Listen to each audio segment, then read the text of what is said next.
Hello everyone, my name is Marton Olbei, and I would like to show you our new network resource called CytokiNet. I'm a final year PhD student in the group of Tamás Korcsmáros in the Earlham Institute and in the Quadram Institute in Norwich, the United Kingdom. This is a small but handy systems immunology resource aimed at studying how cytokines can affect other cytokines, or how tissues can communicate using cytokines.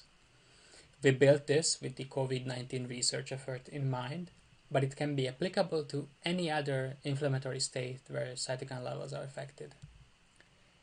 So, the way we built this database was that we made a literature curation of 99 cytokines and their corresponding receptors, and assigned experimental data to these from the Human Protein Atlas. In essence, we tried to see what are the tissues expressing these proteins under normal circumstances, and we made a meta-network out of it the following way. So in this example, you can see IL-6 and its receptors, IL-6ST and IL-6R, and on the top half of the image you can see the tissues producing IL-6, and on the bottom you can see the tissues producing the receptors. In the next step, what we do is we contract these edges by the cytokine receptor interactions, and thus giving us potential pathways of cytokine communication between these tissues. So to recap what I've just shown you, we take a cytokine and its receptor, we take the tissues producing the cytokines and the receptors, in our case a memory B cell and a naive CD4 positive cell, and we claim that there's a potential interaction between the two. However, we can do this the other way around as well. If we want to see what cytokines can affect other cytokines, we can make the following abstraction. So in this example, IL-7, which gets produced in the intestine, can affect naive CD8 positive T cells as they carry IL-7 receptors. They also produce interferon gamma, and as such, we can connect the two, thereby creating an IL-7 interferon gamma interaction.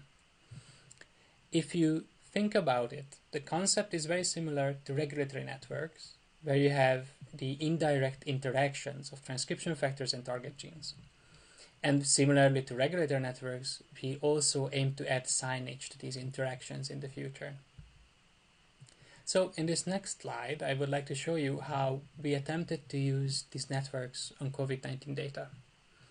We created a literature curation of 25 cytokines elevated following a SARS-CoV-2 infection in patients, and we visualized it using our networks.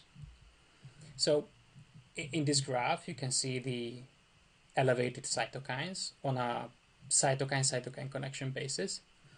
And the node sizes correspond to betweenness centrality, and the edge coloring is based on edge betweenness.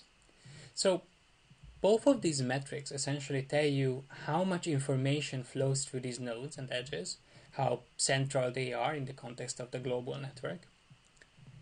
And one interesting thing to note here is this IL-7 GCSF edge, as it contains one of the highest centrality measures. And in our dataset, this corresponds to the intestine-lung axis, as this is where the former and latter cytokines are produced. So this makes it quite interesting, as these are two major organs that, at least based on recent literature, can both be productively infected by SARS-CoV-2. The high centrality measures show that, at least based on the topology of our network, these are important structural pathways that could warrant deeper experimental inspection. Another interesting example is the IL-18 to GM-CSF edge, as it also has a high centrality value, and as you can see, it's a cornerstone of further downstream activation of cytokines, as GM-CSF leads into many other cytokines involved in SARS-CoV-2.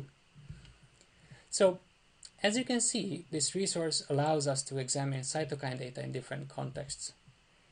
This is a pilot study on inferred systems immunology interactions, and we built it with the COVID-19 effort in mind, but it is applicable to other diseases involving changes in cytokine levels, for example, inflammatory bowel disease.